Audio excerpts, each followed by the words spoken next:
একবার ভাবুন যে আমেরিকা গোটা বিশ্বে তাদের অস্ত্র বিক্রি করার জন্য মহারতকে হাসিল করে রেখেছে, এখন সেই আমেরিকা এমন একটি চালে ফেসে গেছে যেটিকে স্বয়ং ভারতের দ্বারা জালকে বিছানো হয়। যে আমেরিকা সর্বদা অন্য কাউকে বাধ্য করত যে আমাদের অস্ত্র ছাড়া আপনারা আর অন্য কারোর অস্ত্র কিনতে পারবেন না, এখন সেই অবস্থায় আমেরিকা নিজেই দাঁড়িয়ে পড়েছে, এমনকি নিজেও বুঝতে পারছে না যে করবে তো করবেটা কি।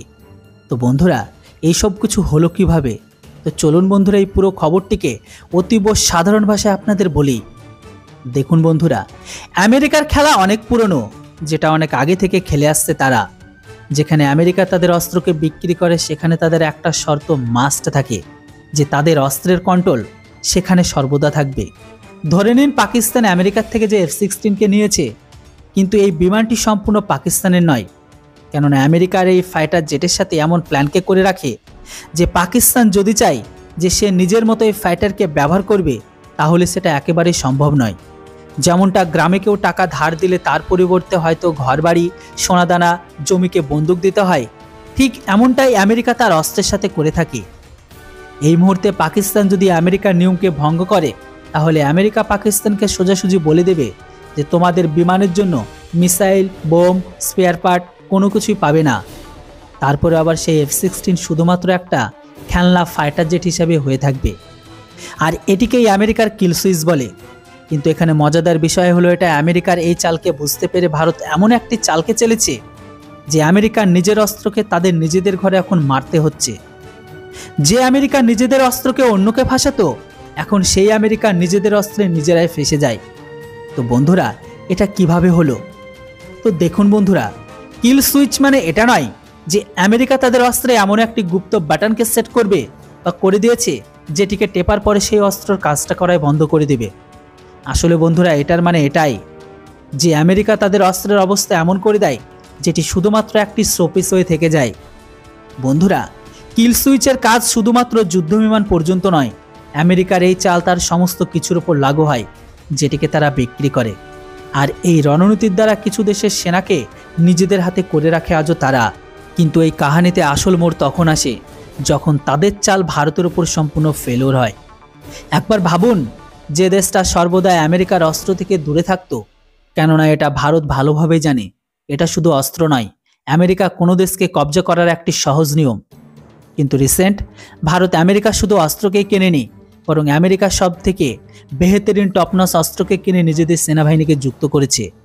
উদাহরণ হিসেবে গোটা বিশ্বের নাম্বার 1 অ্যাটাকিং হেলিকপ্টার অ্যাপাচিকে পর্যন্ত কিনেছে, যেটি আমেরিকা তার নিজের কাছের বন্ধুদেরকেও সহজে দেয় না, যেটিতে অনেক রুলস রেগুলেশন লাগিয়ে দেয়। কিন্তু ভারত নিজেদের বায়ুসেনাতে যুক্ত করেছে উইদাউট রুলস ছাড়া। আর শুধু এখানেই শেষ নয়, ভারতের নৌবাহিনীর জন্য বিশ্বের সবথেকে ক্ষমতাশালী অ্যাটাকিং হেলিকপ্টার MH-60 রোমিওকে যুক্ত করেছে, যেটা গোটা বিশ্বের নৌবাহিনীর কাছে এমন হয়তো কয়েকজনের কাছেই রয়েছে এটা। আর সেটিকে এখন ভারত নিজেদের ক্ষমতার সাথে যুক্ত করে নিয়েছে। আর এটাই ভারতের চালের মাত্র 1%, কেননা আসল খেলা তো এখনও বাকি। ভারত আমেরিকা থেকে সব থেকে ঘাতক অ্যাটাকিং হেলিকপ্টারকেও নিতে চলেছে। আর এখানে মজাদার ব্যাপার সব থেকে এটাই যে আমাদের দুটো প্রিডিয়েটার ড্রোন অলরেডি আমাদের নৌসেনাতে কাজ করছে লিজে।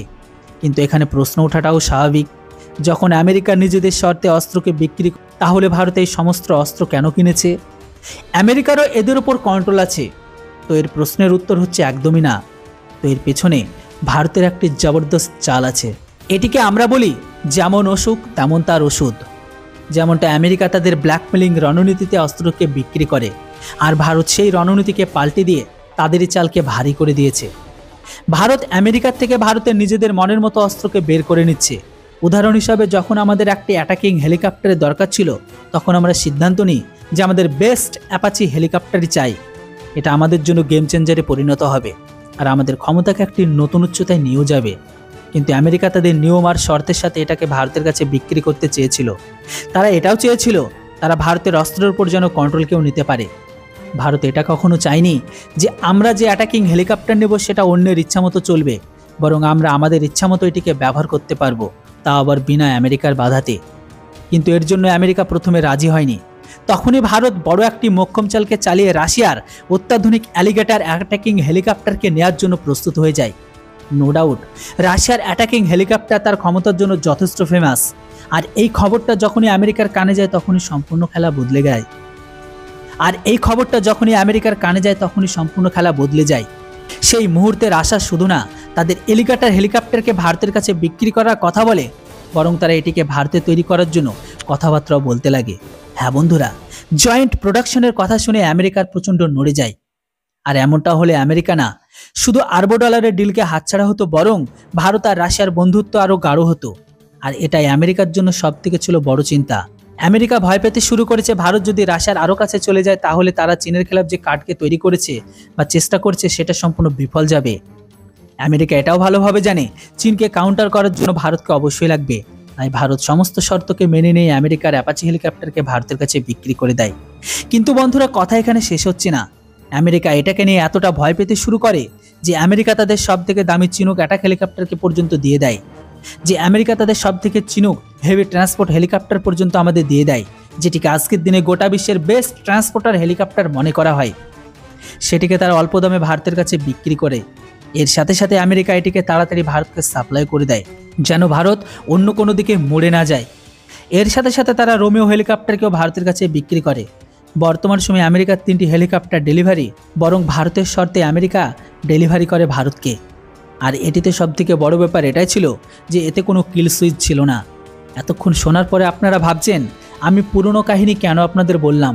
আসলে বন্ধুরা, এর কারণ একটাই যে এই কাহিনীকে আবারও পুনরাবৃত্তি করা হচ্ছে। রিসেন্ট এমন খবর বেরিয়ে আসছে সামনে যে ভারতের জন্য স্টেলথ 5th জেনারেশনের ফাইটার প্লেন কেনা অনেক জরুরি। এটা শুধু এই কারণেই নয় যে চীন আর পাকিস্তানের কাছে কয়েক বছরের মধ্যে J-35 মতো স্টেলথ বিমান নিজেদের ক্ষমতাকে বাড়িয়ে তুলবে। আসল ব্যাপার এটাই যে ভারতের কাছে যদি F-35 মতো ফাইটার জেট থাকে তাহলে আমরা চীন পাকিস্তান উভয়ের ফাইটার জেটকে মোক্ষম জবাব দিতে পারবো, বরং চীনের খেলাফ আমাদের রণনীতি আরও মজবুত করতে পারবো। এবার আপনারা ভাবুন, F-35 মতো ফাইটার জেট হওয়া সত্ত্বেও আমরা খুব সহজে পাকিস্তানের ঘরের ভেতরে ঢুকে স্ট্রাইক করতে পারবো। কিন্তু এটা আপনারা সবাই জানেন, আমেরিকার কাজ প্রত্যেকটা কাজে বাধা দেওয়া। F-35 ফাইটার জেট কিনে এটাই হচ্ছে। কখনো তারা বলে যে আপনারা S-400কে কিনেছেন এই জন্য এই বিমান দেব না, আবার কখনো বলে টেকনোলজি শেয়ার করব না, আবার কখনো এটাও বলে যে এটা অনেক দামি। কিন্তু এখানে ভারত কোনো সাধারণ খিলাড়ি নয়। আমাদের কাছে এরকম পরিস্থিতিকে সামলানোর জন্য যথেষ্ট উপায় আছে, যেখানে গত কয়েক মাস ধরে খবর সামনে বেরিয়ে আসছে যে ভারত আর রাশিয়া মিলে Su-57 ডিল করতে যাচ্ছে। ভ্লাদিমির পুতিন ভারতকে অফার দিয়েছে যে এই ফাইটার জেটকে খুব অল্প দামে যেন আমাদের কাছে বিক্রি করে।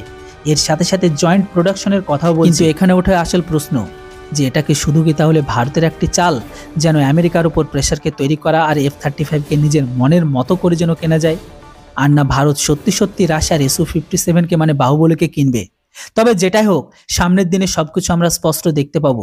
তো বন্ধুরা, এরপর আপনাদের বিচারধারা অবশ্যই কমেন্ট বক্সে লিখে জানান। ভিডিও আর ইনফরমেশন ভালো লাগলে অবশ্যই চ্যানেলটিকে সাবস্ক্রাইব করুন। Thanks for watching. জয় হিন্দ, বন্দে মাতরম।